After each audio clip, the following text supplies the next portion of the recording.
What would it be like to be a fully mature, self-actualizing, fully functioning human being? This is the ideal, busy, happy person with all his faculties smoothly functioning in perfect cooperation. No wars going on inside, no hang-ups, no neuroses. The ideal productive person.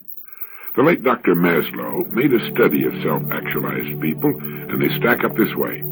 First, these superior people have the ability to see life clearly, to see it as it is rather than as they wish it to be. They are less emotional and more objective about their observations. They're far above average in their ability to judge people correctly and to see through the phony or the fake. Usually their choice of marriage partners is far better than average, although by no means perfect. These self-actualized people are more accurate in their prediction of future events. They see more fully, and their judgment extends to an understanding of art, music, politics, and philosophy. Yet they have a kind of humility, the ability to listen carefully to others, to admit they don't know everything, and that others can teach them. This concept can be described as a childlike simplicity and lack of arrogance. Children have this ability to hear without preconception or early judgment. As the child looks out upon the world with wide, uncritical, innocent eyes, simply noting or observing what is the case, without either arguing the matter or demanding that it be otherwise, so does the self-actualizing person look upon human nature in himself and in others. Without exception, Maslow found self-actualizing people to be dedicated to some work, task, duty, or vocation which they considered important. Because they were interested in this work, they worked hard, and yet the usual distinction between work and play became blurred. For them, work is exciting and pleasurable. Maslow found creativity to be a universal characteristic of all the self-actualizing people he studied. Creativeness was almost synonymous with the terms healthy, self-actualizing, and fully human. Now here again, the creativity of these people is similar to that of little children before they've learned to fear the ridicule of others. Maslow believes this to be a characteristic which is too frequently lost as we grow older. Self-actualizing people either do not lose this fresh, naive approach, or if they lose it, they recover it later in life. Spontaneity is typical of this person. Self-actualizing people are less inhibited, therefore more expressive, natural, and simple, and of course, they have courage. The courage that's needed in the lonely moments of creation. This is a kind of daring, going out in front all alone, a defiance, a challenge. Thus, while these persons are humble in that they're open to new ideas, they're willing to forego popularity to stand up for a new idea. The self-actualizing person is a hard worker. Inspirations are a dime a dozen. The difference between the inspiration and the finished product, for example, Tolstoy's War and Peace, is an awful lot of hard work. To go on, the self-actualizing person has a low degree of self-conflict. He's not at war with himself. His personality is integrated. This gives him more energy for productive purposes. As Maslow puts it, truth, goodness, and beauty are in the average person in our culture only fairly well correlated with each other, and in the neurotic person even less so. It is only in the evolved and mature human being, in the self-actualizing, fully functioning person, that they're so highly correlated that for all practical purposes they may be said to fuse into a unity. The psychologically healthy person is both selfish and unselfish, and in fact these two attitudes merge into one. The healthy person finds happiness in helping others. Thus for him, unselfishness is selfish. They get selfish pleasure from the pleasures of other people, which is a way of being unselfish. Or saying it another way, the healthy person is selfish in a healthy way, a way which is beneficial to him and to society too. Research indicates that the healthy person is most integrated when facing a great creative challenge, some worthwhile goal, or a time of serious threat or emergency. The mature person has a healthy respect for himself, a respect based upon knowledge that he is competent and adequate, and while not dependent upon it, frequently receives deserved respect from others. Such a person does not need or value unwanted fame or notoriety. He's in control of himself and his destiny. He's not afraid of himself, ashamed of himself, or discouraged by his mistakes. He makes mistakes, but takes them in stride. The psychologically healthy person is highly independent, yet enjoys people. He's free. He resists the dictates of culture when it does not agree with his point of view. The average person is motivated by deficiencies. He seeks to fulfill his basic needs for safety, belongingness, love, respect, and self-esteem. The healthy person is motivated by a desire for self-actualization or growth. A man has a hierarchy of needs. As one is satisfied, a new one pops up. The needs start with the purely physiological: food, liquid, shelter, sex, sleep, and oxygen, not necessarily in that order. For the man who's extremely and dangerously hungry, Dr. Maslow said, no other interests exist but food. He dreams food, he remembers food, he thinks about food, he emotes only about food, he perceives only food, and he wants only food. But what happens to man's desires when there's plenty of bread and when his belly is full? At once other and higher needs emerge, and these, rather than physiological hungers, dominate the organism. And when these in turn are satisfied, again new and still higher needs emerge, and so on. Maslow contends that throughout his life the human being is practically always desiring something. He is a wanting animal, and rarely reaches a state of complete satisfaction except for very short periods of time. As one desire is satisfied, another pops up to take its place. Once the physiological needs are fairly well satisfied, safety needs arise. Now, since the safety needs are generally fairly well satisfied in the healthy, normal adult, they can be best understood by observing children or neurotic adults. Child psychologists and teachers have found that children need a predictable world. A child prefers consistency, fairness, and a certain amount of routine. When these elements are absent, he becomes anxious and insecure. Freedom within limits, rather than total permissiveness, is preferred. In fact, is necessary to develop well-adjusted children, according to Dr. Maslow. Insecure or neurotic adults behave much like insecure children. Such a person, says Maslow, behaves as if a great catastrophe were always almost impending. He's usually responding as if to an emergency. That is to say, a neurotic adult may be said to behave as if he were actually afraid of a spanking. The insecure person has a compulsive need for order and stability and goes to great lengths to avoid the strange and the unexpected. The healthy person also seeks order and stability, but it is not the life or death necessity that it is for the neurotic. The mature person also has an interest in the new and the mysterious. When the physiological and safety needs are met, needs for love, affection, and belongingness emerge. The person now strives for a place in his group, and he'll strive with great intensity to achieve this goal. It suddenly becomes more important than anything else in the world, and the person may even forget that once when he was hungry, he sneered at love as unreal or unnecessary or unimportant. Love in the sense of being deeply understood and deeply accepted, Carl Rogers' definition. Following this is the need for personal development and the utilization of one's potential. On and on the needs of humankind go, the need for identification, the need to understand the unknown, the need to transcend whatever has been accomplished in the past. They're never-ending. In trying to understand what motivates people, it's important to remember that once a need has been gratified, it has little effect on motivation, at least for a while. As Dr. Maslow has said, a want that is satisfied is no longer a want. As long as we want things and are motivated toward their achievement, we are alive, interested, motivated. If we run out of wants or lose all hope, an unhealthy situation develops.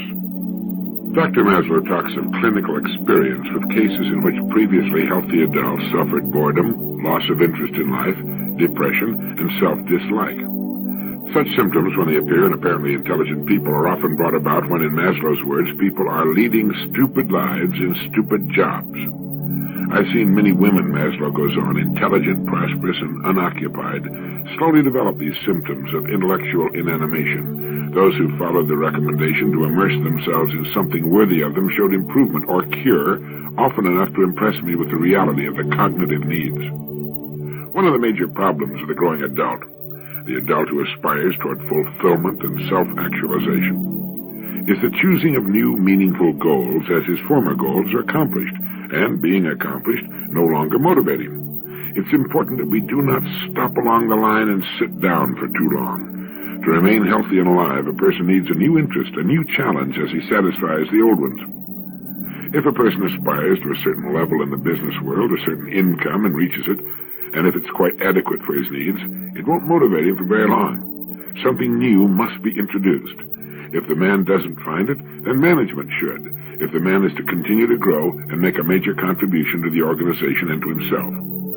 Motivating people is as important for the people as it is for the vitality of the organization, whether the organization is a family unit, a school class, a research organization, or a business concern. Some people are self-motivating. We all know such people. They're always off on some interesting new endeavor, but I'm afraid a large percentage are not.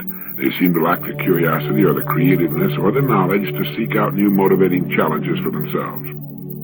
Our lives are full of things, our pasts full of events that were once the most exciting things that buoyed us up to great heights of expectation and filled our lives with fresh new interests. Today, well, they're old hat, like the 3-year-old car or the 10-year-old home. They no longer suffice to motivate us.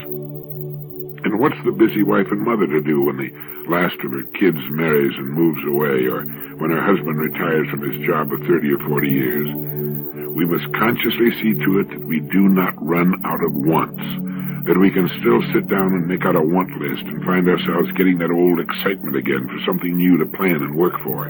The human being needs desperately that carrot on the stick.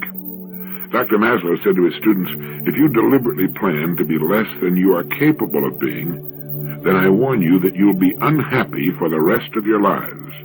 You'll be evading your own capacities, your own possibilities. Henry James, the very prolific American novelist, brother of William James, who is often called the father of American psychology. In fact, the James family remained outstanding for generations. Henry James once wrote in The Ambassadors, live all you can. It's a mistake not to. It doesn't so much matter what you do in particular, so long as you've had your life. If you haven't had that, what have you had? What one loses, make no mistake about that. The right time is any time that one is still so lucky as to have. Live. Well, that wouldn't be a bad piece of advice to have framed and placed in a conspicuous place, would it? Live all you can. It's a mistake not to. But it seems that relatively few people are aware of living, as they take so many important things for granted. They wake up, go about their days, go back to sleep without at once having thought, I am alive, and I'm sensing this day.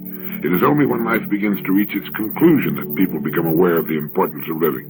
It's like those people who have to be sick to appreciate good health, or deprived of their freedom in order to realize its value. People who are aware of living, of enjoying living, are like sponges.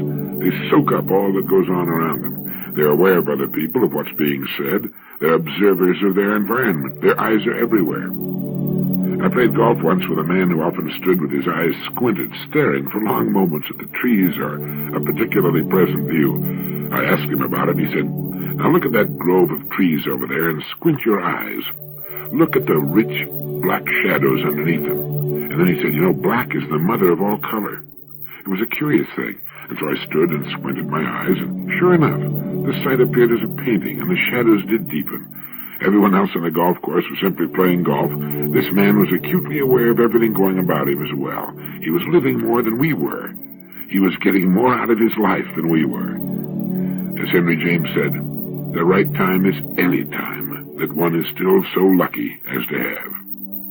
The right time is while we're working, or driving, or with our loved ones, or alone.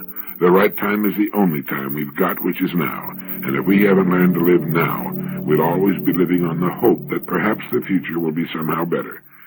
Now is the future we were thinking about last year, and if you don't make it into tomorrow, will you have enjoyed, will you have been aware of today? Well, it's worth thinking about. Anything that can make life more interesting, more vivid, is worth giving some thought to. Older people are always saying to younger people, you don't realize how lucky you are, which I suppose means that they didn't either.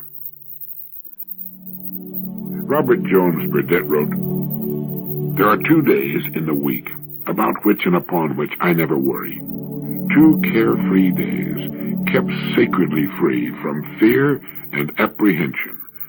One of these days is yesterday, and the other day I do not worry about is tomorrow. It isn't the experience of today that drives men mad. It's the remorse for something that happened yesterday and the dread of what tomorrow may disclose. That's good, isn't it? It reminded me of the line in Matthew in the New English Bible in which Jesus is quoted as saying, so do not be anxious about tomorrow. Tomorrow will look after itself. Each day has troubles enough of its own. If a person could take Robert Burdett's advice to heart, if he could keep those 2 important days free from fear and apprehension, if he could never be remorseful about yesterday or concerned about tomorrow, it would do a lot more than lift a great load from his mind. It would cause him to concentrate on the only time we have, which is right now. If we handle today properly, we need take no thought about tomorrow. When tomorrow comes, we can handle it as best as we can, and it'll take care of the day after. This is not to say that we should not set goals for ourselves. I think we should, most definitely. But once we know what our goals are, we can quit worrying and set ourselves to today's task in the calm assurance and expectation that we'll reach the goals we've set in good time. Living is like building a house with bricks. You can set only 1 brick at a time. You can live only 1 day at a time. We all know this. Understanding it is not difficult, but doing it is something else again. We need, I think, some kind of reminder every morning, perhaps at many times during the day, until we can form the habit of living in which someone called daytime compartments. This is a panic-proof way to live because we can almost always handle the events of today.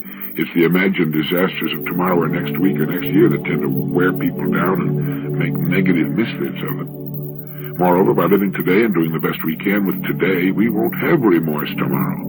We'll tend to be satisfied with what we're doing even as we strive to improve.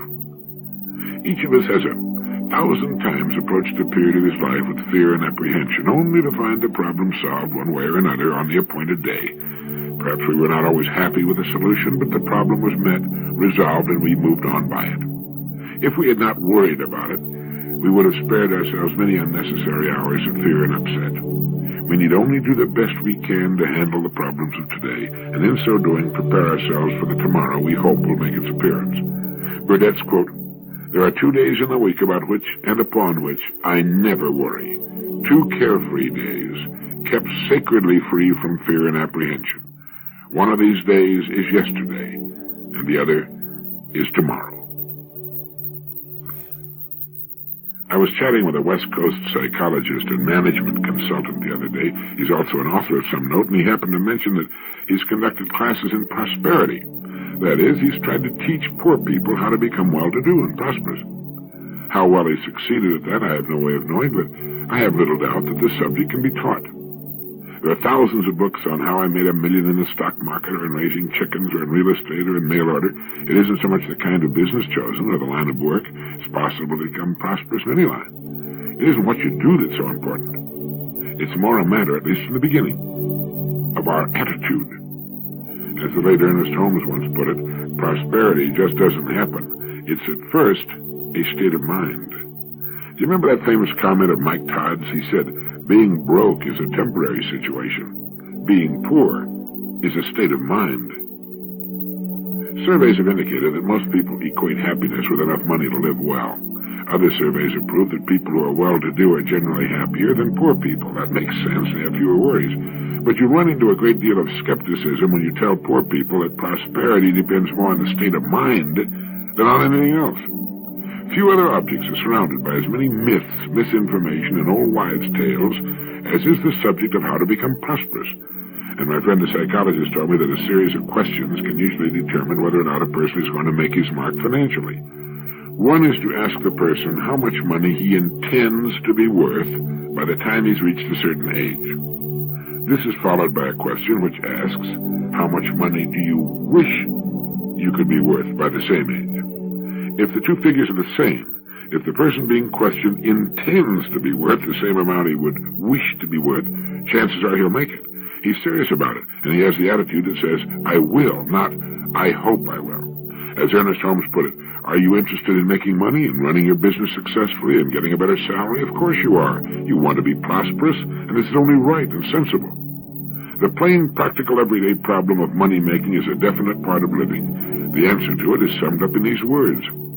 Prosperity awaits man's recognition and acceptance of it. Or it can be stated another way. Your financial success already exists, but it's waiting for you to see it and accept it as your own. Just decide on what is prosperity for you, and then head out, get busy, and it's usually a good idea to start where you are. There's possibly more opportunity lurking within your present environment than you can imagine. Once you create the proper mental attitude, the ideas you need will be attracted to you. They'll come right out of your own subconscious. Then if your attitude is still right, you'll act upon your ideas. But it all starts with the right attitude. As scientists delve deeper into the nature of what causes things to be as they are, they find themselves immersed in an unseen world of infinite intelligence, acting in a lawful and purposeful manner. What we encounter in the physical world appears to be but a manifestation of invisible cause. The distinguished psychologist and incidentally the inventor of the famous lie detector, William Moulton Marston, wrote, "For years as a psychologist, I've sought in the careers of great and everyday people the inner springs that make for successful living. There are two which seem to me of prime importance. The first is plain old hard work, governed by cool, logical thoughtfulness. The other is sudden, warm, impulsive action. Admitting that I can't name a single person of true accomplishment who hasn't forged success out of brains and hard work, I still hazard the sweeping assertion that most of the high spots and many of the lesser successes in their careers stem from impulses promptly turned into action. Most of us actually stifle enough good impulses during the course of a day to change the current of our lives. These inner flashes of impulse light up the mind for an instant, then, contented in their afterglow, we lapse back into routine, feeling vaguely that sometime we might do something about it, or that at least our intentions were good. In this we sin against the inner self, for impulses set up the lines of communication between the subconscious mind and daily action. Said William James, "Every time a resolve or fine glow of feeling evaporates without bearing fruit, it's worse than a chance lost. It works to hinder future emotions from taking the normal path of discharge. Thus we fail to build up the power to act in a firm and prompt and definite way upon the principal emergencies of life." Well, Dr. Marston wrote, "Once in Hollywood, where Walter B. Pitkin and I were retained by a motion picture studio, a young promoter presented an ambitious production idea to us. Well, the plan appealed to both of us. It was, I thought, distinctly worth considering. We could think it over, discuss it, and decide later what to do. But even while I was fumbling with the idea, Pitkin abruptly reached for the phone and began dictating a telegram to a Wall Street man he knew. It presented the idea in the enthusiasm of the moment. It carried conviction. To my amazement, a $10 million underwriting of the picture project came as a result of that telegram. Had we delayed to talk it over, we might have cautiously talked ourselves out of the whole idea. But Pitkin knew how to act on the spur of the moment. He had learned to trust his impulses. Behind many an imposing executive desk sits a man who is there because he learned the same lesson. The person who follows his impulses is not necessarily flighty, far from it. The timid soul, however, is fearful lest impulse lead him into all manner of mistakes. Mistakes are inevitable. We're bound to make them, no matter which course we take. Some of the worst mistakes in history have followed consciously reasoned decisions. The mistakes of inaction, flanked by heavy reasoning, are likely to be worse than the mistakes of genuine impulse. The life stories of successful people are full of episodes that have marked turning points in their careers. True impulses are intelligent. They reveal the basic interests of the unconscious mind. In the winter of 1969, Stanford University printed an article by Dr. Willis W. Harmon, which I found to be of tremendous interest. Dr. Harmon suggests that when future historians look back on our times, it will not be the wars, riots, student protests, or even our technological and scientific advances they remember. He suggests that it will be something quite different from any of these, an event perhaps well symbolized by an obscure scientific conference held in Council Grove, Kansas in April of 1969. He further suggests that the consequences may be even more far-reaching than those which emerged from the Copernican, Darwinian, and Freudian revolutions. It has to do with transpersonal psychology, that field of inquiry which deals with man's subjective experience, especially the transcendental kind. Early writing in this field were F.W.H. Myers' Human Personality and Its Survival of Bodily Death, Richard Buck's Cosmic Consciousness, William James' Varieties of Religious Experience, and Patiram Sorokin's The Ways and Power of Love. This new age we're moving into, Dr. Shapley of Harvard calls it the psychozoic age, is based on several propositions the most important of which is that the potentialities of the individual human being are far greater in extent and diversity than we ordinarily imagine them to be, and far greater than currently in vogue models of man would lead us to think possible. Another is that a far greater portion of significant human experience than we ordinarily feel or assume to be so is comprised of unconscious processes. Now, this includes not only the sort of repressed memories and messages familiar to us through psychotherapy, it includes also the wisdom of the body and those mysterious realms of experience we refer to with such words as intuition and creativity. Access to these unconscious processes is apparently facilitated by a wide variety of factors, including attention, free association, hypnosis, sensory deprivation, special drugs, and others. Now, included in these partly or largely unconscious processes are self-expectations, internalized expectations of others, images of the self, and limitations of the self, and images of the future, which play a predominant role in limiting or enhancing actualization of one's capacities. These tend to be self-fulfilling. Much recent research has focused on the role of self-expectations and expectations of others in affecting performance, and on the improvement of performance level through enhancing self-image. The validity of the self-fulfilling prophecy and the self-realizing image appears to grow steadily in confirmation.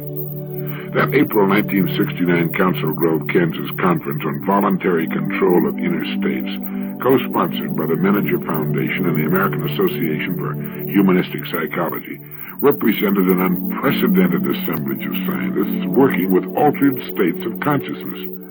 Now, what we're seeing is the scientific stamp of approval and deepening interest in what the ancient prophets told us we could do. We're beginning to find a new image of man. We will begin the cultivation of an enhanced self-image in each individual child. Perhaps now at last men will begin to truly discover who he is and what his true powers are. Some time back, my old friend Dr. Herbert Otto wrote an article in the Saturday Review in which he pointed out how greatly we underestimate our true potentialities, and he explained why so many millions tend to withdraw from the world. It's because we are members of a pathology-oriented culture.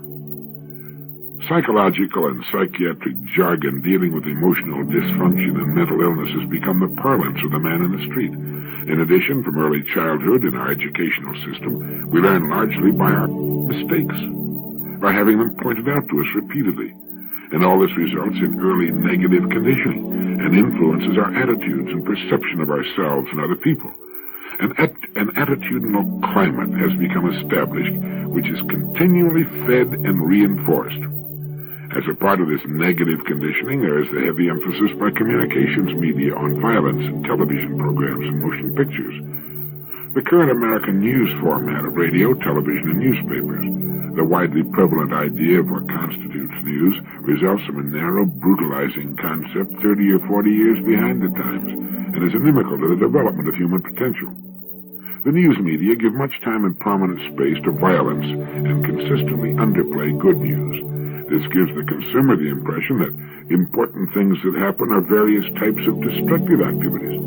Consistent and repeated emphasis on bad news not only creates anxiety and tension, but instills the belief that there's little except violence and disasters and accidents and mayhem abroad in the world.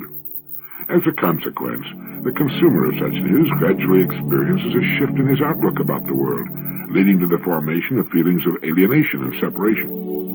The world is increasingly perceived as a threat, as the viewer becomes anxious that violence and mayhem may be perpetrated on him from somewhere out of the strange and unpredictable environment in which he lives. There slowly grows a conviction that it's safer to withdraw from such a world, to isolate himself from its struggles, and to let others make the decisions and become involved. As a result of the steady diet of violence in the media, an even more fundamental and insidious erosion in man's self-system takes place. The erosion affects what Dr. Otto calls the trust factor. If we've been given a certain amount of affection, love, and understanding in our formative years, we're able to place a certain amount of trust in our fellow man. Trust is one of the most important elements in today's society, although we tend to minimize its importance. We basically trust people. Now, the consistent emphasis in the news on criminal violence, burglarizing, and assault makes slow but pervasive inroads into our reservoir of trust. as we hear and read about the acts of violence and injury man perpetrates upon one another, year after year, with so little emphasis placed on the loving, caring, and humanitarian acts of man, we begin to trust our fellow man less, and we thereby diminish ourselves. By undermining our trust, we become estranged from each other.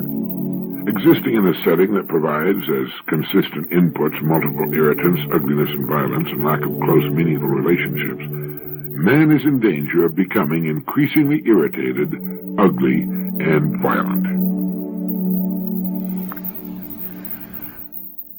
Maybe you saw the news item some time back about a Canadian farmer who sold his Stradivarius violin for, I think it was in the neighborhood of $60,000.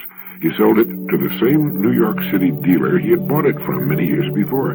The dealer paid him more for it than he'd paid. That's because the violin has appreciated in value over the years and because of the shrinking buying power of the dollar. But the farmer sold his precious violin by the world's most famous violin craftsman because, as he put it, "I'm getting old and I have no children to leave it to." By getting it back in the hands of the dealer, he knew that it would wind up in the hands of someone who would treasure it as he had, and he could use the cash. Antonio Stradivari, the Italian violin maker, lived from 1644 to 1737. That's 93 years at a time when the average life expectancy was around 30, and there's a story there. He worked alone, although later in his life his sons helped him. No committee advised him. No one made decisions for him. His tools were primitive, but that was not important. He put himself into his work. All the world's tools couldn't make up for that. When he was finished with an instrument, when he was sure that his work measured up to his own personal standards, he signed his name to it.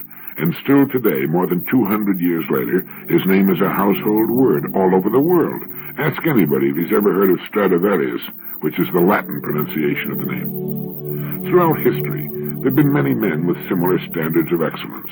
Authors such as William Shakespeare, artists like Leonardo da Vinci, craftsmen like furniture maker Thomas Chippendale, and silversmith Paul Revere. Everything they did was done well, not because it had to be, but because they wanted it to be. They had only to please themselves, yet the products of their fertile minds and skillful hands are still collected and admired today. Now, what is it that causes one person to take pride in what he does, while others give little or no thought to the quality of their work? Do you know? Of course, when we were talking about Stradivari or Da Vinci, we were talking about great geniuses, towering talents who found their media and became great in them. There have been many other fine violin makers and artists who took just as much pride and care in their work but lacked the same quality of talent. There are even today many thousands of craftsmen who will not turn out shoddy work, who would be glad to sign their names to their work. But I think you'll admit that they're in the minority. Perhaps they've always been in the minority. But the respect for quality never changes. It still commands the highest price.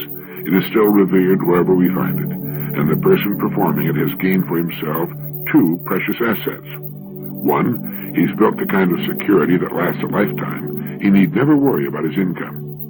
And two, his work is a source of satisfaction and joy to him. He derives deep satisfaction from being an uncommon person. There are people who set their own high standards to which they make themselves measure up. They're quite happy to put their names on their work, and their work will stand the test of time.